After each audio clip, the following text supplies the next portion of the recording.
wanted to welcome everybody to our session today. This is Jerry Chio, your host. Before we get started with our content today, I just want to go over real quickly some features you can use in our WebEx today. If you'd like to ask questions throughout the session, you can use the Q&A panel in the right side of the screen. Simply type your question at the bottom of that panel and click Send. Please leave the ask to all panelists. That way we see your questions come into the call. So at this time, I'll go ahead and turn the call over to Arthur Germain. Arthur, please go ahead. Thank you, Jerry. Welcome to Insight from Logicalis. Today's webinar topic is 6 Surprise Benefits of Managed Services. Our speaker is Kevin Clark, Director of Cloud and Managed Solutions for Logicalis US. Kevin has more than 25 years of experience in IT service management. His primary responsibility at Logicalis is to evaluate and understand the technical and business challenges customers face and to design solutions that meet those challenges. Kevin's focus areas are managed services and cloud computing. Taking a look at our agenda for today, Kevin will give us his definition of managed services. He will discuss the benefits of leveraging a managed services provider. He'll walk us through the service management service delivery model, and he will discuss why the service portfolio must be comprehensive. And now I'd like to hand over the webinar to our presenter, Kevin Clark. Thank you, Arthur. Thank you, everyone, for joining today. As Arthur mentioned, my name is Kevin Clark. I'm Director of Cloud and Managed Solutions for Logicalis. I sit in Westchester, Ohio, which is where our North American headquarters are. And this is where we manage technology around the globe for technologies that span the enterprise. I would also like to mention that our service desk operation supporting end users at the help desk resides in Bloomfield Hills, Michigan, as well as Tempe, Arizona. So let's just start out. Let's just talk about what managed service is. So managed services is a delivery model available to businesses where they can leverage a pool of IT resources to provide administrative services for technologies that span the enterprise, like network, storage, security, IP telephony, unified communications, servers, databases, and applications. And so today we're going to talk about what you should be looking for when considering a managed services provider, and what you should expect from a managed services provider. So why managed services? Number one, it removes the burden of sustaining an effective IT staff to support your business. So it removes, our customers enjoy the fact that it removes them from the dynamics of IT staffs, of training, and the attrition of resources moving, which in effect jeopardizes the initiatives that they currently have in place, and they have to restart all the time. It provides our customers the ability to leverage certified experts who specialize in those specific technologies. So they are can be architects, and typically they are architects that our customers have available to them. They also have the ability to leverage service level agreements and negotiate those service level agreements to meet their business needs. So those are some of the high level items of why considering a managed services provider. There are also some surprise benefits that come along with a service provider leveraging managed services. So many times, customers are in the firefighter mode, and so they are having difficulty keeping tool sets up to date, and frankly, being able to manage their event streams appropriately to get after efficient incident management. So when looking at a service provider for managed services, you should be able to see a clear service delivery framework that has a comprehensive portfolio that spans the enterprise with specific service definitions related to event management, incident management, specific reporting services that are going to be provided so that you can have the insight. Along with these items, you should also enjoy a service management framework that provides the SLAs associated with an incident and how quickly it can be resolved.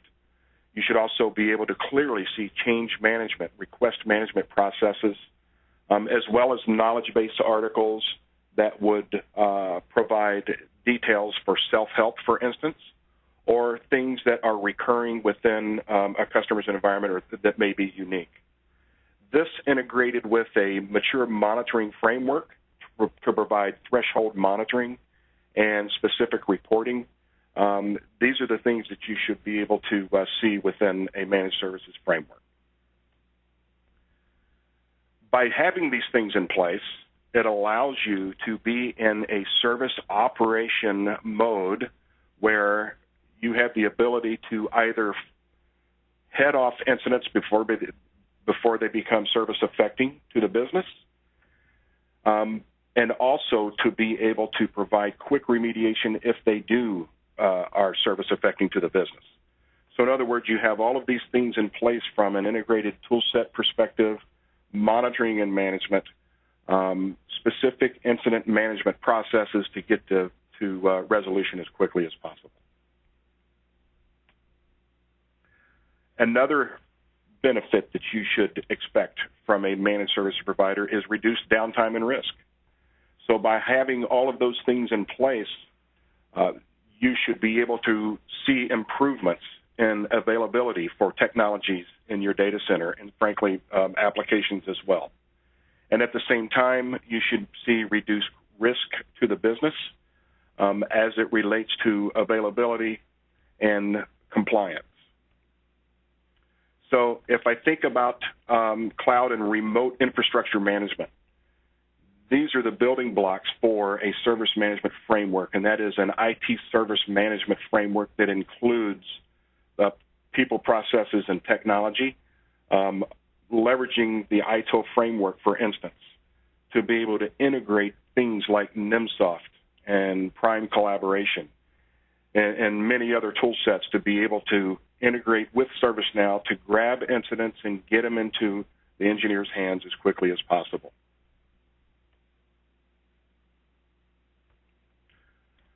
Another benefit of having these things in place is the fact that you can provide, and that service provider should be providing, capacity planning on a frequent basis.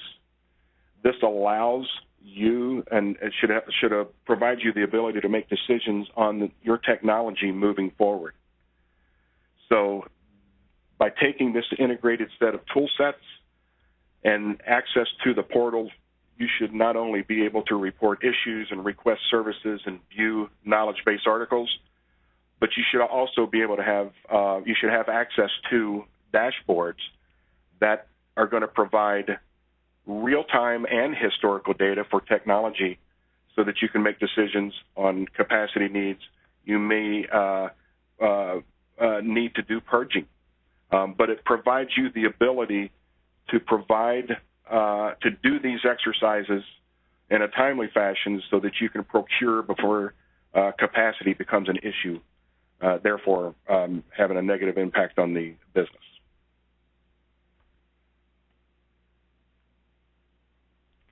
These same tool sets utilized to provide the service management as well as the data that comes from the monitoring tools can be leveraged and should be leveraged to provide custom dashboards. These dashboards can provide insight through the customer portal to show tickets that are in progress, as well as history for tickets that you can identify hotspots within your data center. These integrated with monitoring events and the the critical aspects, you can find out where your problem areas in your data centers reside.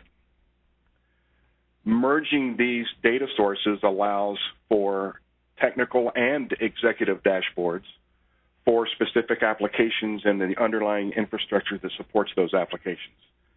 By merging the critical metrics that provide insight into availability and performance, coupled with tickets associated with that same infrastructure, can help executives make decisions on where problems are in their data center, and they can help also from the capacity planning exercises for budgeting purposes moving forward.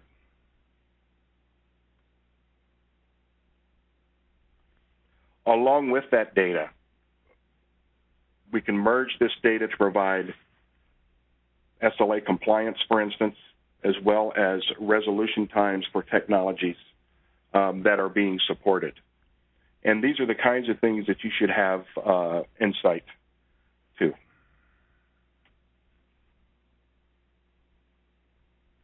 You know, one of the other great benefits of leveraging a service provider is that they should be geared to provide and do the things that sometimes get overlooked.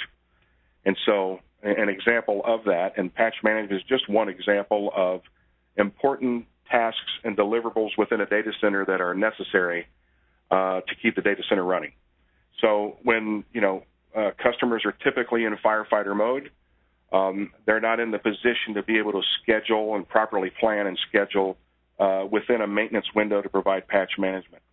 This is something that the managed service provider should and must provide, and that is working with you early on to establish recurring maintenance windows to be able to provide patch management so that you can make sure that you're getting the critical and security patches applied to your environment in a timely fashion.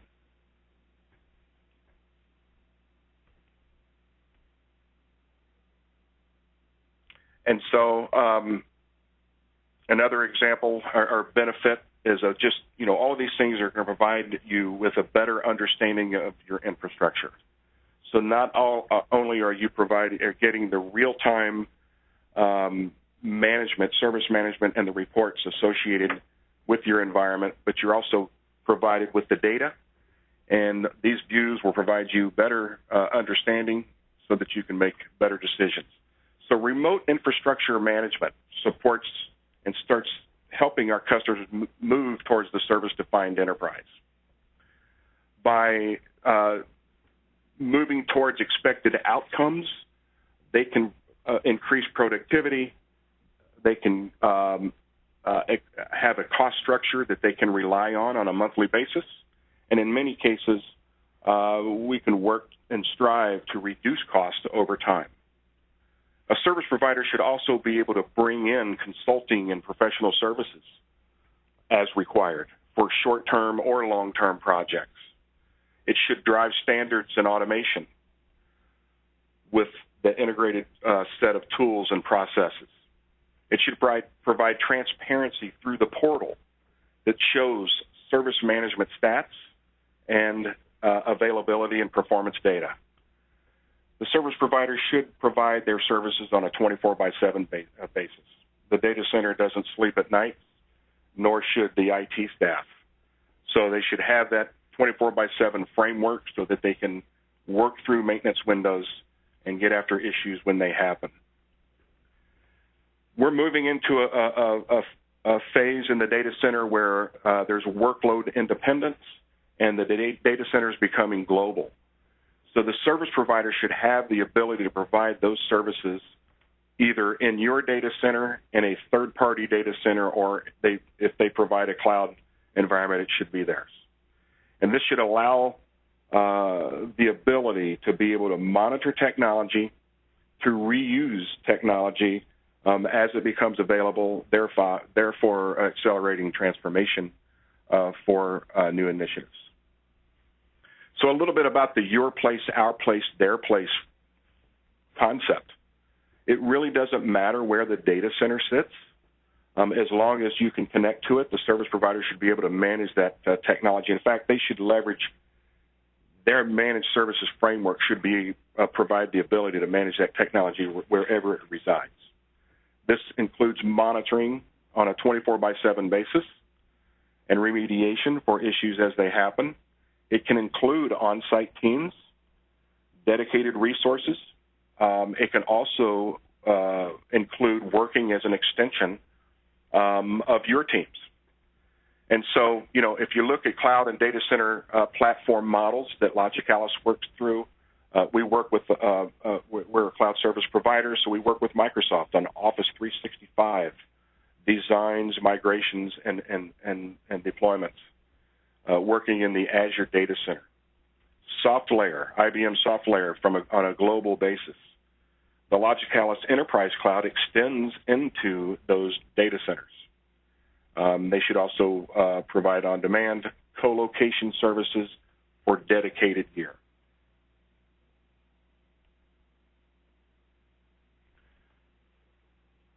Cloud Suite components can include, multi-tenant, and this is an example of the Logicalis Cloud, x86 for Windows and Linux platforms, IBM Power for AIX and IBM I platforms.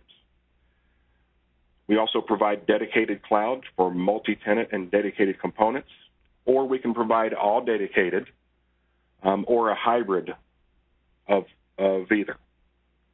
We also provide an on-demand cloud for x86 and Windows and Linux platforms. It's a pay-per-use model that allows you to turn down workloads when you're not using them, therefore reducing or saving costs.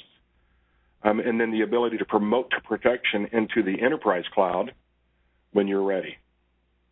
There are also cloud-to-cloud recovery services, either between the Logicalis cloud that resides in Dayton, Ohio, or Phoenix, Arizona, but also from customer on-premise environments into the Logicalis cloud or even third-party cloud environments.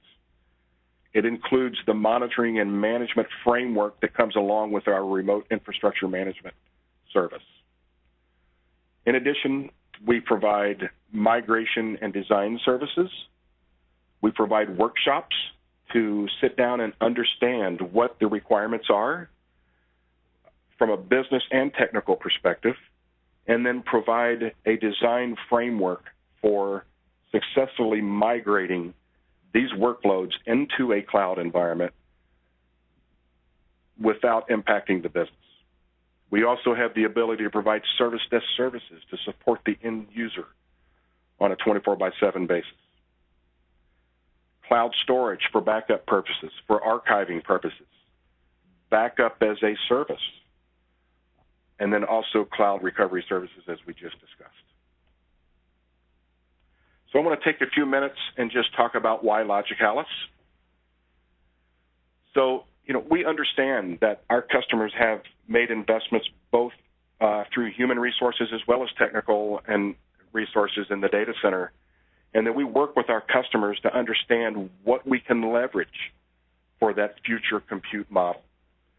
This allows our customers to save money by unnecessary investment.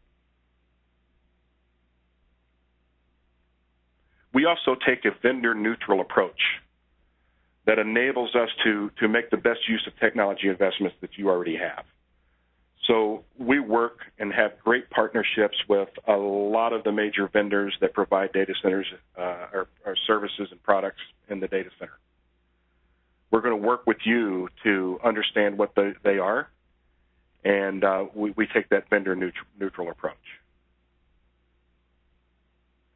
We also focus on your needs and challenges and provide custom-built services that allow you to make sure that you are achieving a competitive total cost of ownership or getting a high ROI on your investment.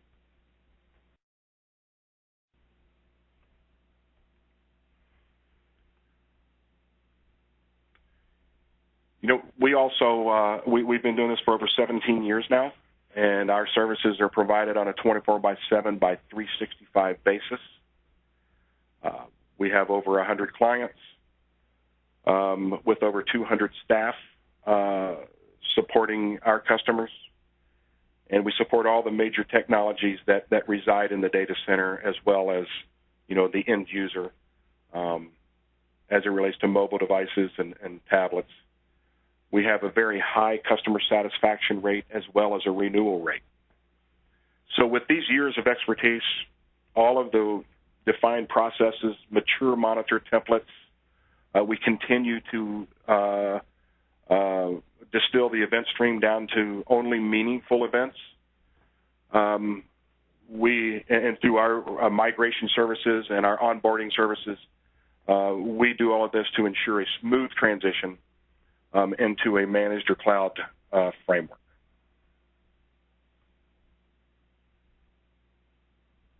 So I want to thank you for your time today. And Arthur, I think that, I don't know if there are any questions out there, but I'm ready to address any that may be out there. Great. Thank you very much, Kevin. If you have a question, please type it into the Q&A panel in the lower right-hand corner. Kevin, a first question, may be obvious, but what is a good starting point for a company that is looking to engage with a managed service provider like Logicalis? Well, I think that you should sit down with them and really, when you get to the table, you should have an understanding of where your challenges are, and many of our customers over the years have started at the network level, for instance. It's not don't take the big bang approach, but there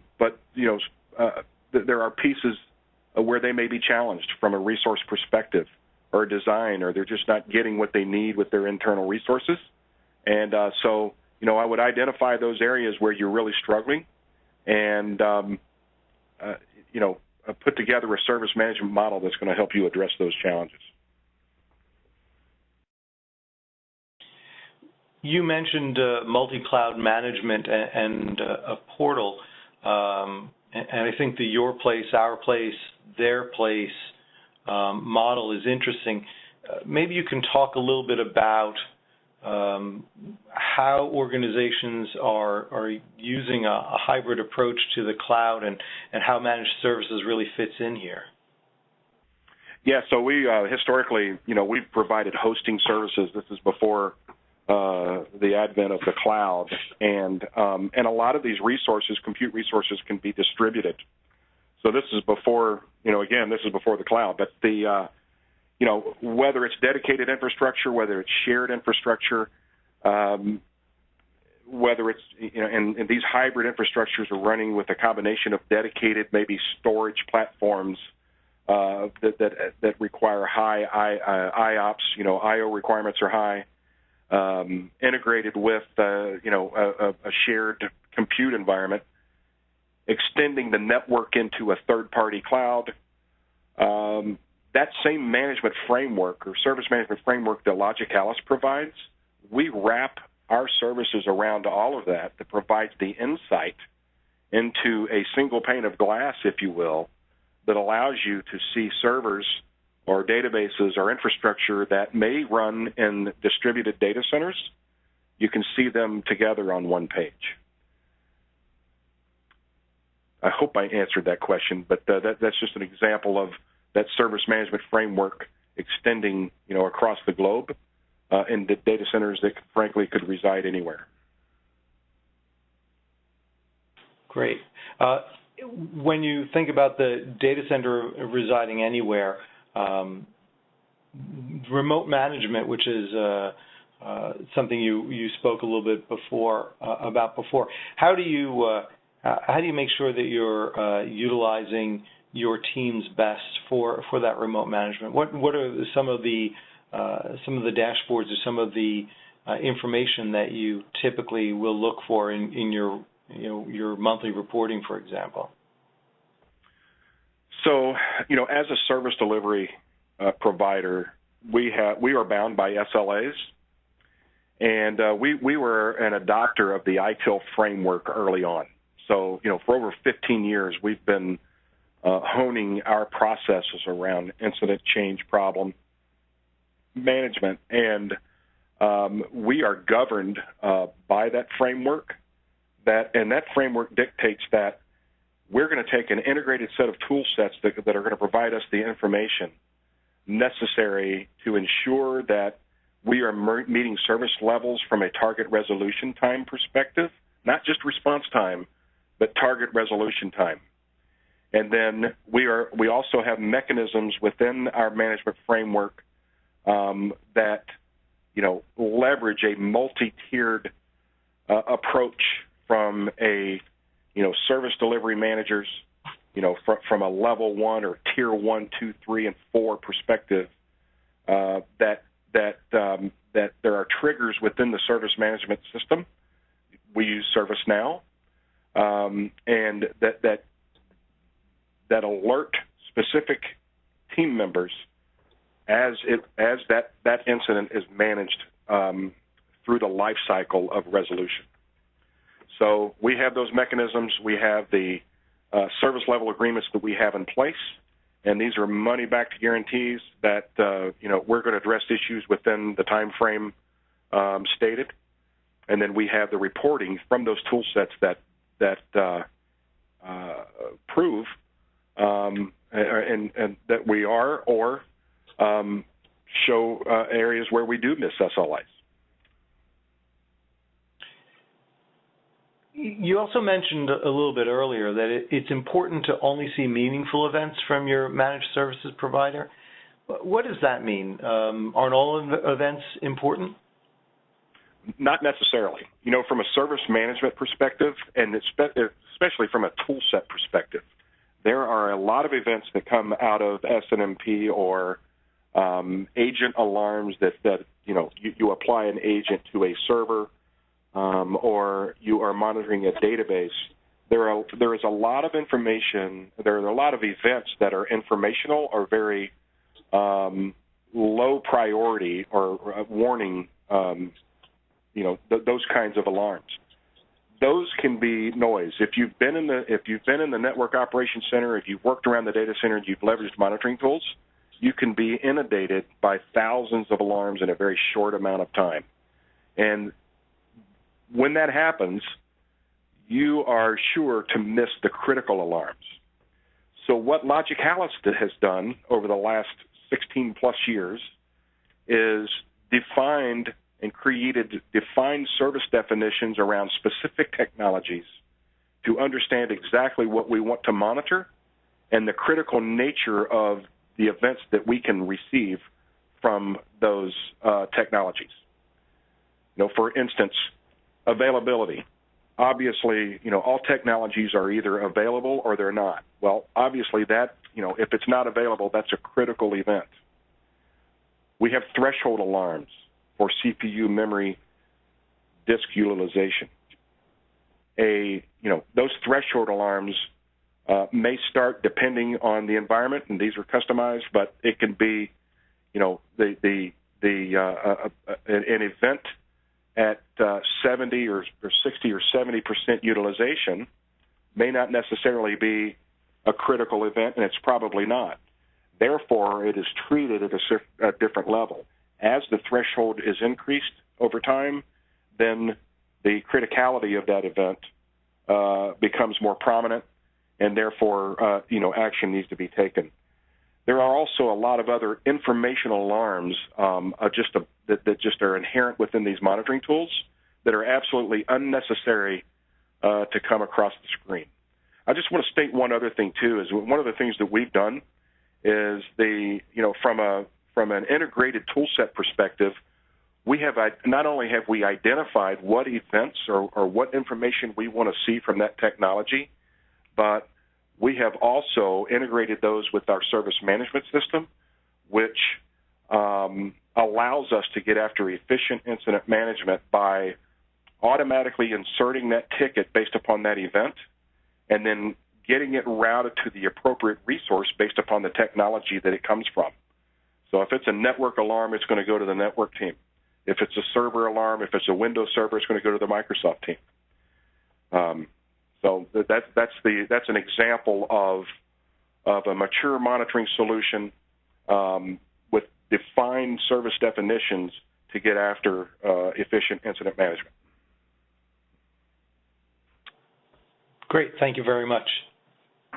If we don't have any additional questions for Kevin, then we will end today's webinar here. We thank you very much for your attendance, and this webinar will has been recorded and will be made available later on. Thank you again for attending our Logicalis Insight webinar.